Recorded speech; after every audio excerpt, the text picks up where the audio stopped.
योऽन्तः प्रविश्य मम वाचमिमां प्रसुप्तां सञ्जीवयत्यखिलशक्तिधरस्वधाम्नाम् अन्यांश्च हस्तचरणश्रवणत्वगादीन् प्राणान् नमो भगवते पुरुषाय तुभ्यम्।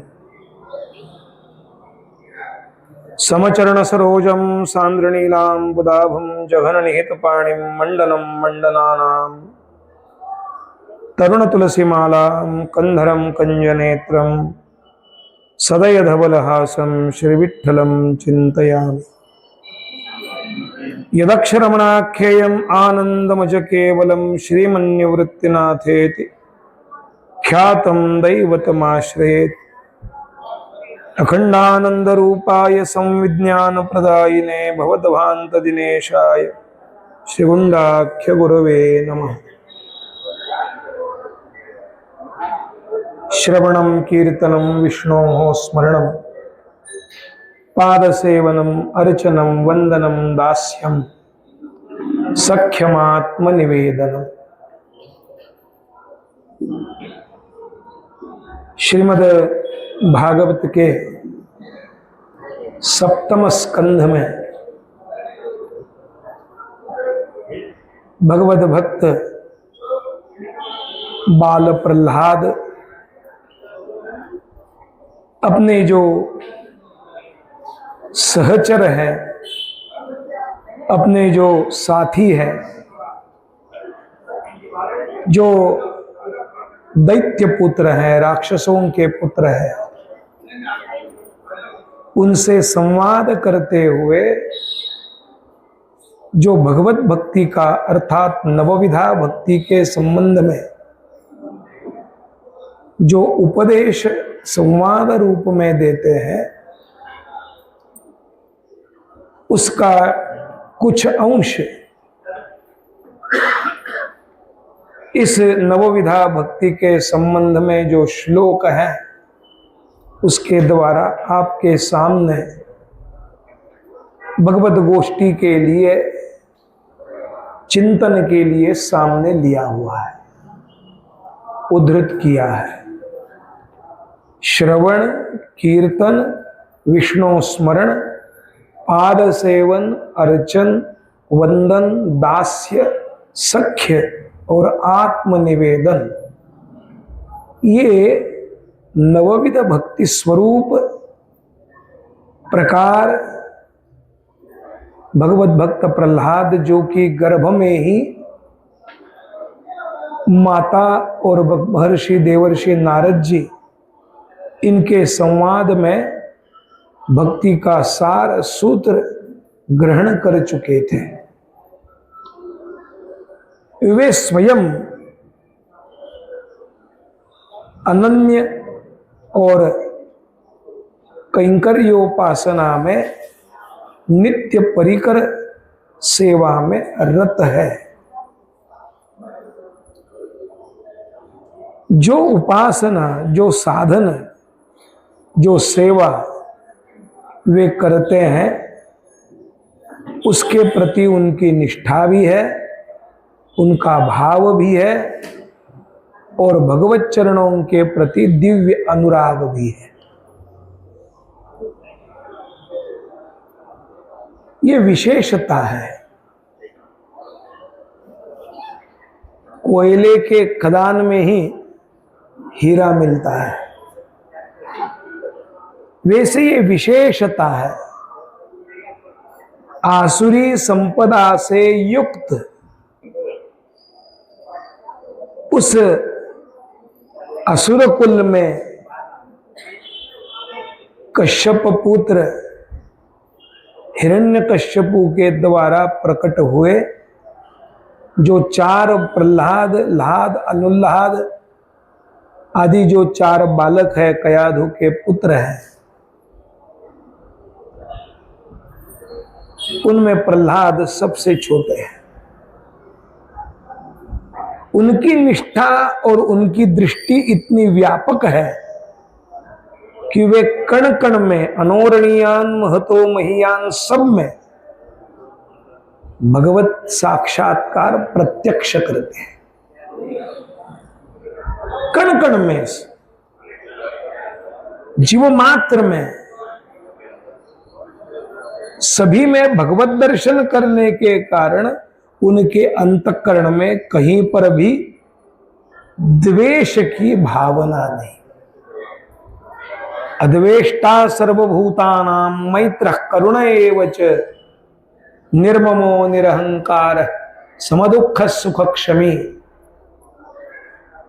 जो भक्त लक्षण भगवान स्वयं भगवद गीता के 12 अध्याय में बताते हैं, उसमें सर्वभूतानां मैत्र, सर्वभूतानां करुणा, और उसके साथ में सर्वभूत मात्र के प्रति अद्वेष की भावना अर्थात समभावना, भगवत भावना। हम भगवत सन्निधि में जाते हैं, नित्य पूजा अर्चा करते हैं, फिर भी भगवान हमारे सेव्य, हमारे ठाकुर जी हमारी उस सेवा को स्वीकार रहे हैं, वो वहां नित्य प्रत्यक्ष है, ये भाव हमको सेवा में रहते हुए भी नहीं होता।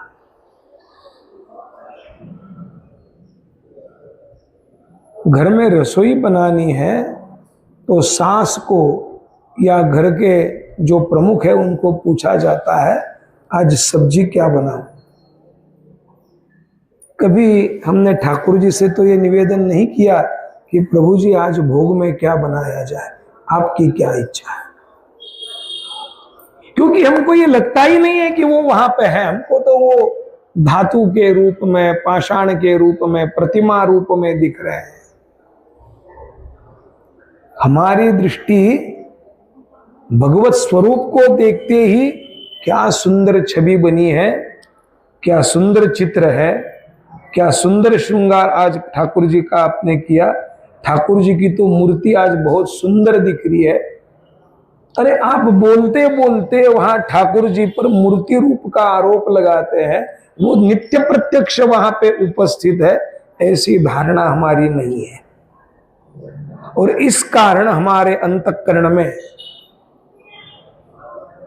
काम क्रोधादि का विकार है, द्वेष मत्सर आदि भावना है। जो नहीं होना चाहिए वो अहम, वह अभिमान हम में है, और उसका प्रतिकूल प्रभाव हमारे नित्य उपासना, जो भी कुछ करते हैं, कुछ समय के लिए हम करते हैं, उस पर हो रहा है।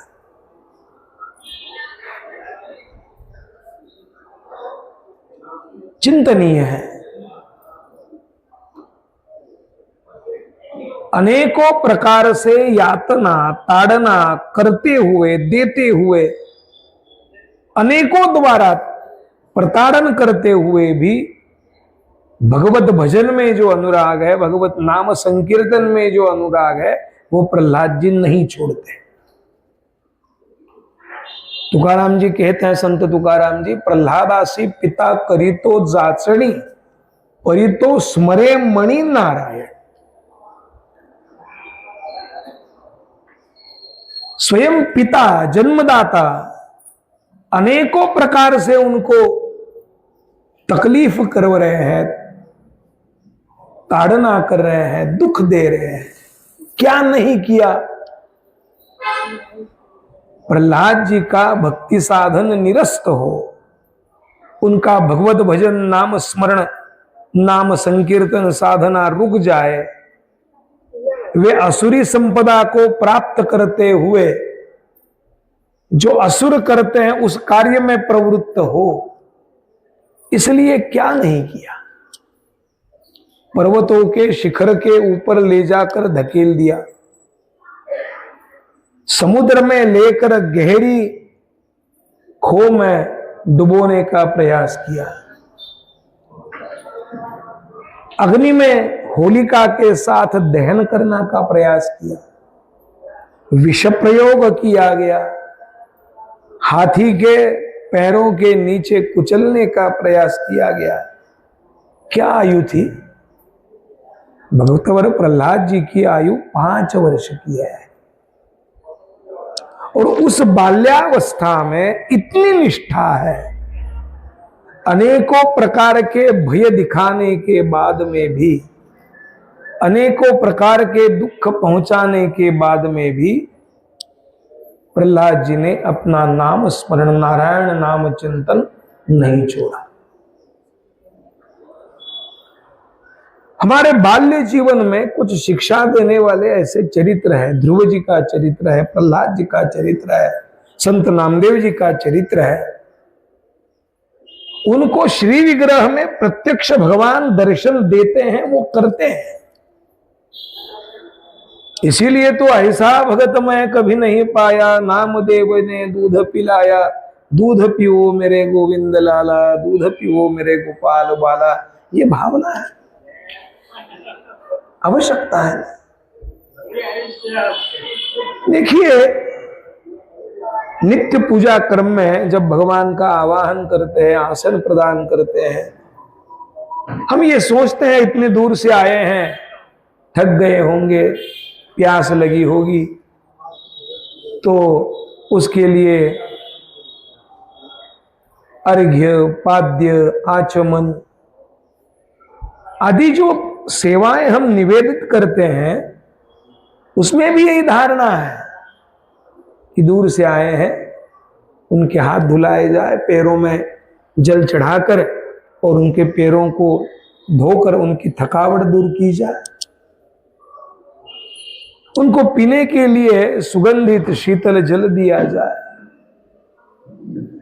इतने दूर से आए हैं, उनको यदि भोग लगाना है तो पहले उनका स्नान ध्यान होना चाहिए, तो पहले उनको स्नान कराया जाए।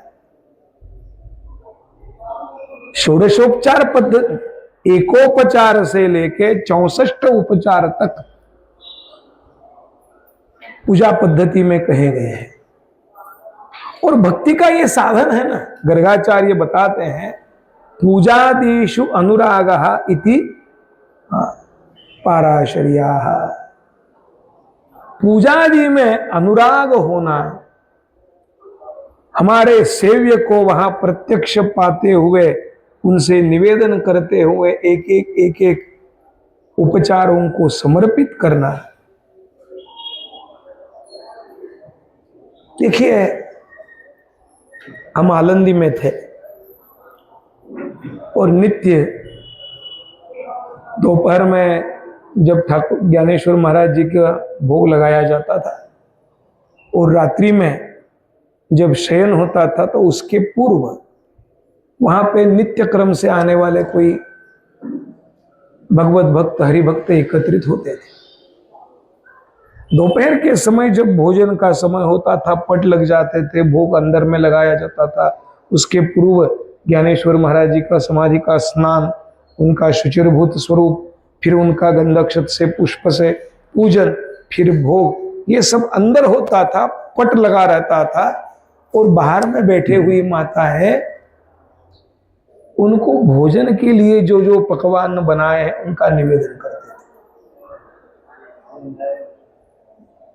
और गीत गाते हुए अलग अलग प्रकार के व्यंजन, अलग अलग प्रकार की वस्तुएं क्या क्या निवेदन करती थी, वो सुनते ही ऐसा लगता था कि उस समय तो उनको भिक्षा भी प्राप्त नहीं हुई, और आज उनका अधिकार, उनकी सेवा, उनका स्वरूप देखने के बाद, अनुभूत करने के बाद, उनको आज इतने भोग पकवान और परोसे जा रहे, निवेदित किए जा रहे। भगवान श्री विट्ठलनाथ जी की आज भी जब गाजभोग की आरती होती है तो उसमें ये निवेदन किया जाता है, सांगा प्रभुला स्वयंपाक सगळा झाला, जेवाया विठूजी चला, ये पद है। और उसमें अनेकों प्रकार की शाक, भाजिया, भजिया, भात, अलग अलग प्रकार के उसके नाम लेते हुए पकवानों के 56 प्रकार के भोगों का विचार है।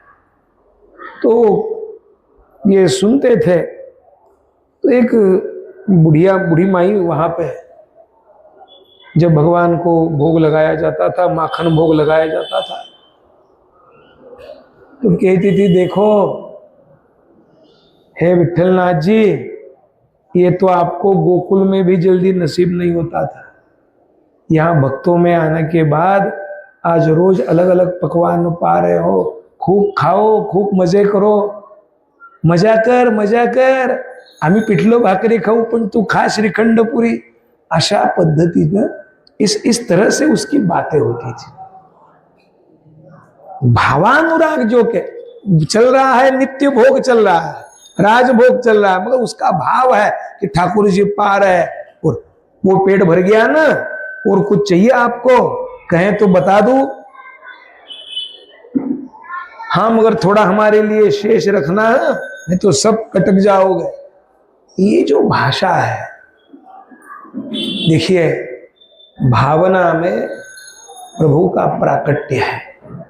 भाव से तो भक्ती के कारण ही तो भगवान अनुभूती है। हे अनुभवता आलं पाहिजे, सांगता आलं पाहिजे, मार मजा मार देवा, मजा आहे ना तुझी, कसं काय छान वाटतंय ना आता। देखिए उनसे हमारा संवाद हो, कब होगा? जब हमें वह यहां है, हमारी सेवाओं को, हमारी उपासना को, हमारे उपचारों को स्वीकारते, ऐसी धारणा हमारी बनती है। तो प्रहलाद जी की धारणा है, इसीलिए तो उनको हर एक जगह, हर एक स्तंभ में भगवत दर्शन है। इतना दुख देने वाला पिता, विरोध करने वाला पिता, फिर भी उनका विनय, उनका अनुनय कहीं पे भी खंडित नहीं। बार बार पिता धुतकारते हैं, ढकेल देते हैं, गिरने वाले प्रहलाद जी पुनः आके उनके चरणों में साष्टांग प्रणाम करते हैं, दंडवत प्रणाम करते हैं। एक बार नहीं, अनेकों बार। हमको थोड़ा धक्का भी लग जावे अपनों से, फिर भी हम गुरगुराने लगते हैं। कितनी बार अपमानित किए हैं, फिर भी अपने पिताश्री में भी भगवत दर्शन करने वाले प्रहलाद जी हैं। वे जो कर रहे हैं वो बढ़िया नहीं, गलत है, ये इनको ज्ञात है, मगर हम केवल निवेदन कर सकते हैं। हम तो बच्चे हैं उनके, बालक हैं उनके, तो आप ऐसा करिए ये नहीं कहते हैं। आप भजन करिए, आप भजन करिए, ये मत करिए नहीं, आप इतना करिए, बस बहुत हो जाएगा। जैसे जैसे भजन निष्ठा के बारे में प्रहलाद जी बताते हैं, उतना ही क्रोध हिरण्यकश्यपु का बढ़ता है। लाद, अल्लाद, अनुल्लाद और प्रहलाद, सब में छोटे हैं प्रहलाद जी, फिर भी अत्यंत विनीत, शिक्षा अध्यापन करने वाले षंड और अमर्क जो शुक्राचार्य के पुत्र है, उनके प्रति भी उनकी भावना भगवत भावना है। वो जो सिखाते हैं उसको सुनते हैं, आत्मसात केवल भगवत नाम को करते हैं। सबसे उत्तम जो है उसका स्वीकार करो, ये यदि हमें हमारे गुरुजी कहते हैं तो सबसे उत्तम भगवत चरणा है, और भगवत चरणों का अनुराग है, उनका भजन है, उनका स्मरण है, चाहे वो नाम हो, चाहे वो रूप हो, चाहे वो गुण हो, चाहे उनकी लीला हो, उनका संकीर्तन करना, करवाना, यही हमारा उत्तम साधन है। ये समझते हुए भगवत लीलाओं का गान करते हैं, भगवत गुणों का वर्णन करते हैं, भगवत रूप स्वरूप जो है उसका ध्यान करते हैं। जितनी इनकी निष्ठा बढ़ती है, जितना इनका अनन्य भाव बढ़ता है, और ये सब करते हुए बच्चे कहते तुमको कितना अनुभव है, कितना ज्ञान तुम्हारे पास है, तुम तो बहुत बड़े हो प्रहलाद। तो उनको कहते हैं ऐसा कुछ नहीं, मैं तो अकिंचन हूं, मैं कुछ नहीं हूं, ऐसे मेरे जैसे तो अनेकों अनेकों भगवत चरणों के अनुरागी दास है, मैं तो दासानुदास हूं। जिस रामानुज परंपरा से हम लोग हैं, जिसमें अनन्यता और अकिंचनता का ये बहुत आग्रह किया गया है कैंकर्य के लिए, आवश्यकता है उसकी, वह कैंकर्य स्वरूप, वह दास्यत्व भक्ति हमारे प्रहलाद जी में है। तो इसलिए जब हिरण्यकश्यपु कहते हैं जिस भगवत स्मरण का, भगवत नाम का तुम चिंतन करते हो, जिस परमात्मा के संबंध में तुम्हारी इतनी निष्ठा है, क्या तुमने कभी देखा है? हमेशा देखता हूं। तो कहां है? सब जगह है, मुझे क्यों नहीं दिख रहे हैं? आपके अभिमान के अंधकार के कारण आपको नहीं दिख रहे हैं। आपके बुद्धि पटल पे जो और पर्दा पड़ गया है, इस कारण, आपके ज्ञान पटल पे जो पर्दा पड़ गया है, इस कारण आप नहीं देख पा रहे। आप अभिमान को त्यागिए, आप विरोध को त्यागिए, ये धारणा जो आपने विरोध स्वरूप में ली है, इसको त्यागिए, भगवत दर्शन होंगे। कहां होंगे? सब जगह होंगे निश्चय। इस पत्थर में, इस सब जगह होंगे। है इस खंबे में, है क्यों नहीं? हाथ में गदा लेते हुए प्रहार करने के लिए हिरण्यकश्यपु दौड़ता है, और प्रहलाद जी के वचनों को सत्य करने के लिए ब्रह्मदेव जी ने जो वरदान इस हिरण्यकश्यपु की तपश्चर्या के परिणाम स्वरूप दिए हुए, उन सबको ध्यान में रखते हुए, ना दिवा में, ना रात्रि में, संध्या काल में, ना घर में, ना बाहर में, और देड़ी पर,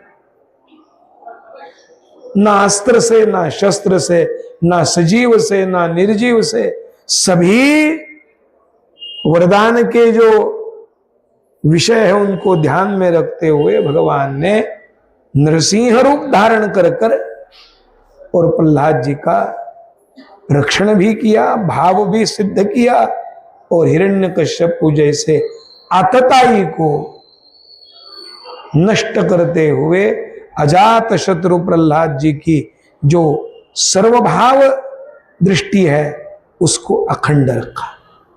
भागवत जी में दो अजात शत्रु कहे हैं, एक धर्मराज युधिष्ठिर जी और दूसरे भक्त प्रहलाद जी। उनकी दृष्टि में कुछ बुरा है ही नहीं, है जो सब अच्छे ही है। वे कभी दुर्योधन को दुर्योधन नहीं कहते, सुयोधन ही कहते हैं। लोग बुराई दुर्योधन की कहते ऐसी बुराई उसमें उपजत कहां से है? जब जन्म को आया तो दुर्गुणों के साथ थोड़ी आया है, वो तो संस्कारवश हुआ है ना। तो संस्कारों के कारण जैसे दुर्गुण आते हैं, तो उन दुर्गुणों को सद्गुणों में बदलाव करने का हम प्रयास करें तो वो हो सकता है। इसलिए वो दुर्योधन नहीं, वो सुयोधन है। वैसे प्रहलाद जी की दृष्टि, असुर बालक कहते हैं हम तो असुर है, हमारा तो काम है मारना, खाना पीना, ऐश करना। बोले ऐसा नहीं है, ये तुमको जो कहा गया या हमारे पूर्वज करते आए हैं। बोले ऐसा किसने कहा? तुम 2-3 पीढ़ियों की बात कर रहे हो, हम तो उनके वंशज हैं, उन दिव्य ऋषियों के वंशज है। कश्यप आदि हमारे पूर्वज हैं, उन्होंने कहा ऐसा किया। वो तो सद्गुणों की खान है, दैवी संपत्ति का आश्रय करने वाले हैं। प्रहलाद जी की बातें असुरों की असुरी संपदा नष्ट करते हुए उनमें दैवी संपद विभाग जो है उसका निर्माण करने का कार्य करती है। और इसी कारण इसका परिणाम देखिए, आगे जाके विरोचन और विरोचन के पुत्र बलि, वे भी आगे जाके भगवत भक्त, धर्मानुरागी और भगवत सेवा में समर्पित हुए। बीज जैसा शुद्ध होता है, बीज का जैसा संशोधन किया जाता है, आगे जाके उसके द्वारा निर्माण होने वाली जाति प्रजाति वो भी शुद्ध स्वरूप में होती है। इसलिए प्रहलाद जी के स्वरूप को ध्यान में रखते हुए प्रहलाद जी ने हमें भक्ति के संबंध में जो विचार कहा है उसका चिंतन हम करें तो उसमें हमारे परमार्थ मार्ग पथ पर हमें अग्रसर होने के लिए अनेकों प्रकार का सहयोग प्राप्त होता है। सबसे बड़ी आवश्यकता है श्रद्धा की। श्रद्धामयोयम पुरुषो यो यः श्रद्धस्य एव सः। भगवान कहते हैं प्रत्येक जीव मात्र श्रद्धावान है, और भक्ति साधन के लिए, भगवत अनुराग के लिए आवश्यकता है आदौ श्रद्धा, ततो साधु संगाच। पहले तो आवश्यकता है श्रद्धा की, अस्तित्व भाव की। हाँ, परमात्मा है, मेरे अंतर बहिश्च, अंदर भी है बाहर भी है, वो सभी के साक्षी है, दृष्टा है। साक्षिश्चेता केवलो निर्गुणश्च, ये धारणा रखते हुए हमें आगे जाना। वो हमें देख रहे हैं, हमें नहीं दिख रहा है कि वो हमें देख रहे हैं, मगर हमारे प्रत्येक कर्मों के वो साक्षी है, वो हमारे अंतःकरण में है। गुरुजी पढ़ा रहे थे, विद्यार्थियों को कहा, आज मैं तुम्हें एक पाठ पढ़ाना चाहता हूं, उसमें समय लगेगा, उसके पूर्व आप एक काम करो, ये मैं आपको अमृत देता हूं, ये अमृत ऐसी जगह पे जाके खाओ जहां तुमको कोई नहीं देखेगा। 3-4 विद्यार्थी थे, शिष्य थे, उनको दे दिए। मैं जल्दी खत्म करके आना, सब आ जाओगे तब मैं पाठ पढ़ाऊंगा। बच्चे गए, बच्चे ही है। किसी ने कुटिया के पीछे जाके खा लिया, किसी ने अपना जो उपवस्त्र था वो ओढ़ लिया और कोई देखना ही रहा है, खा लिया। एक था कुटिया के पीछे गया, कहा नहीं नहीं, कोई ना कोई तो देख रहा होगा। घूंघट डाल के, अरे कोई नहीं, मगर मैं तो देख रहा हूं। बोले अपने आंखें बंद कर लेंगे, बोले अंदर में बैठा हुआ तो देख रहा है। ऐसी जगह कहां है कि हम कहा किसी को छान के, किसी को न बताते हुए हम कुछ पा सके। बाकी तो सब आ गए, किसी ने उसको नष्ट कर दिया, किसी ने उसको बांट दिया, किसी ने गाय को खिला दिया। ये वापस अमृत लेके आया, बोले गुरुजी मुझसे कुछ संभव नहीं हुआ, शायद मैं अपात्र हूं, ये अमृत लीजिए और मुझे आज्ञा दीजिए। फिर रुको, बाकी को आने दो। सबको पूछा, हाँ मैंने पा लिया, मैंने खा लिया, किसी ने नहीं देखा। बोले नहीं। बोले इनको कोई मिल नहीं रहा और तुमको कैसे कोई देख रहा है? बोले प्रभु गुरुजी आपने ही तो बताया था, कोई देखे न देखे, अगर हमारे अंतःकरण में, हमारे हृदय में स्थित भगवान सबके साक्षी है, वो तो नित्य दृष्टा है, नित्यदर्शी है, वो तो सबको देखता है। उपदेश सुनना और उसका अनुसरण करना, आपने ही कहा था ना कि भगवान कहते हैं ईश्वर सर्वभूतानां हृदयेषु तिष्ठति भ्रामयन् सर्वभूतानि यंत्रारूढ़ानि मायया। भगवान सबके हृदय में विराजमान है, आपने ही बताया था। तो यदि वो विराजमान है, मेरे हृदय में है, तो मैं जहां जाऊंगा वहां वो है।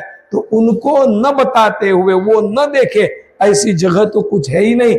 कोई नहीं देखेगा, शायद मैं भी ना देखूं, फिर भी वो देखने वाले हैं। तो ऐसी जगह नहीं। गुरुदेव ने कहा बस तू ही केवल उपदेश का अधिकारी है, बाकी नहीं, क्योंकि तुम्हारी ये धारणा है कि वो हृदय में स्थित है। हमें यदि ये अनुभव होता कि भगवान हमारे प्रत्येक कर्म को देखते हैं, हमारी भावना को जानते हैं, हमारी क्रिया में, हमारे साथ में है, तो हमसे उनका नित्य सान्निध्य का भी अनुभव होता और हमसे कोई गलत क्रियाएं भी नहीं घटती। आज घट रही है, हम झूठे बोल रहे हैं। चलते चलते किसी के साथ हमसे और गलत व्यवहार भी हो जाता है। नहीं होता, ऐसा नहीं है। जड़भरत जी राजा रघुगण की पालकी उठाए हुए हैं और राजा रघुगण की पालकी उठाते हुए चलते हैं। चरणों के नीचे कहीं चींटी ना आ जावे, उसका ध्यान रखते हुए चलते हैं। कहीं पर उछल जाते हैं, कहीं पे कूद लेते हैं। राजा रघुगण कहता है तरीके से चलो, आराम से चलो, ऐसा क्या कर रहे हो, मुझे सर में लग रहा है। साथ वाले कहते हैं महाराज हम तो बराबर चल रहे, ये जो है आज से नया आया हुआ जो प्रतिहारी है वो बराबर नहीं चलता, पालकी ढोता है तो बिल्कुल दष्ट पुष्ट, मगर इसको चलने की आदत ही नहीं है। कभी बीच में हंसता है, कभी रोता है, कभी कूद लगाता है, छलांगे लगाता है। इसको ध्यान रखिए। जड़ भरत जी को जब ये पूछा गया तो मन में भावना ये है कि चलते चलते असहजता से कहीं पर मेरे पैरों के नीचे कोई कीटक कोई चींटी नहीं आ जावे, जिस कारण मेरे द्वारा और कोई दोष और कोई प्रारब्ध कर्म नया निर्माण हो, इसका वो ध्यान देते हैं। क्योंकि हर प्राणी मात्र में, हर कण कण में भगवत अनुसंधान करते हुए, भगवत दर्शन करते हुए उनका चलना। तो इसलिए जो प्रहलाद जी का कहना है कि उस दृष्टि से हमें करना है, श्रवण भी ऐसा करे, कीर्तन भी ऐसा करे, भजन भी ऐसा करे कि जिससे हमारे ठाकुर जी हमारे उपास्य प्रसन्न है। उनकी प्रसन्नता के कारण जो मिलेगा वो प्रसाद है, और उस प्रसाद के कारण हमें भी प्रसन्नता ही मिलेगी। तो उनका जो वो आरोगेंगे तो उसके कारण हमें आनंद मिलेगा, और उस आनंद के कारण जो वो शेष रखेंगे उस प्रसाद से हमको आनंद हुआ। असुर बालकों की वृत्ति प्रवृत्तियों को बदलते हुए नवविध भक्ति प्रकार का चिंतन और उस मार्गों का अनुसरण करने के लिए आग्रह प्रहलाद जी ने किया, और आगे जाकर प्रहलाद जी के ये सब सखा भगवत भक्त बने, और प्रहलाद जी के उस राज्य शासन काल में भगवत भक्ति करते हुए धर्म पूर्वक, नीति पूर्वक, न्याय पूर्वक प्रहलाद जी के साथ उनके अनुचर बनते हुए उन्होंने भगवत चरणों को भगवत अनुसंधान करते हुए प्राप्त किया। ये विशेषता है। तो इसलिए है सबसे महत्वपूर्ण भक्ति साधन जो बताए हैं। जैसे शबरी जी को श्री राम जी ने नवविधा भक्ति का उपदेश किया, प्रथम भगति संतन कर संगा, दूसरी ऋतिमम कथा प्रसंगा आदि कहते हुए श्री देवर्षि नारद महाराज जी ने भी भक्ति के संबंध में 9 से ज्यादा और 2 विषयों का विचार कहा। अर्थात उन्होंने उसमें रति इस शब्द का विचार किया, उसमें आसक्ति इस शब्द का उपयोग किया, उसमें श्रवणासक्ति, नाम स्मरणासक्ति, सख्यासक्ति, दास्यासक्ति, अंतिम जाते हुए परम विरहासक्ति रूपा एकादशधा भवति, ऐसा विचार करते हुए 11 प्रकार की भक्ति साधनों का विचार किया। हमें उन्हीं भक्ति प्रकारों का अनुसंधान करवाते हुए और आचार्य जगतगुरु श्री रामानंदाचार्य जी ने, स्वामी जी महाराज ने उस अनन्यता का, अकिंचनता का पाठ पढ़ाया है। भगवान अशरण शरण है, कृपादान है, उनके चरणों का आश्रय लेने से ही और उनके नित्य सेवा के कारण ही हम उत्तमत्व को प्राप्त कर सकते हैं, उत्तमा गति को प्राप्त कर सकते हैं। पंचविधा प्रकार का जो मोक्ष है, उस मोक्ष साधन को प्राप्त करते हुए उनके सानिध्य में सालोक्य, सामित्यादि प्राप्त करते हुए उनकी सेवा में नित्य निरंतर रह सकते हैं। इसलिए उनके स्वरूप को जाने, उनकी व्यापकता को अनुभव करें, और साथ में हर एक प्राणी मात्र भगवत स्वरूप है यह धारणा करते हुए शुनिचैव स्वपाकेच पंडितः समदर्शनः, इस समदर्शी भाव से और हमारे उपासना को बढ़ाते रहे। इसी विषय का और अभ्यास कराने के लिए, अनुसंधान कराने के लिए भगवत और भगवत भक्तों के उत्सव होते हैं। अपने इस वेंकटेश मंदिर में जो ब्रह्मोत्सव के निमित्त और जगतगुरु श्री रामानुजाचार्य महाराज जी के जयंती के पर्व उपलक्ष्य में इस मास में और भगवान श्री नृसिंह जी के प्राकट्योत्सव के उपलक्ष्य में 3 दिन का जो ब्रह्मोत्सव हुआ, उसमें तीनों दिन कुछ सत्संग हो, इस दृष्टि से संप्रदाय के अलग अलग चिंतन करने वाले महात्माओं का चिंतन हुआ। आज संतों की सभा हुई और अभी इस चिंतन के साथ भगवत भक्ति में अनुराग प्राप्त हो, ऐसा कृपा आशीर्वाद कृपा निधान भगवान श्री नारायण के सन्निध उनकी कृपा से प्राप्त हो, ऐसी प्रार्थना करते हुए इस गोष्ठी को विराम देते हुए आप सबको भगवान का मंगलानुशासन प्राप्त हो, ऐसी प्रार्थना करते हुए विराम देता हूँ। श्रीमन्नारायण भगवान की, वेंकटेश बालाजी भगवान, भाष्यकार श्री रामानुज स्वामी जी महाराज की, भारत माता की, गो माता की, गंगा माता की, धर्म की, अधर्म का, प्राणियों में विश्व का, गोवंश हत्या, धर्मांतरण, भारत। नमः पार्वती पदे, हर हर महादेव। श्रीमन्नारायण भगवान की।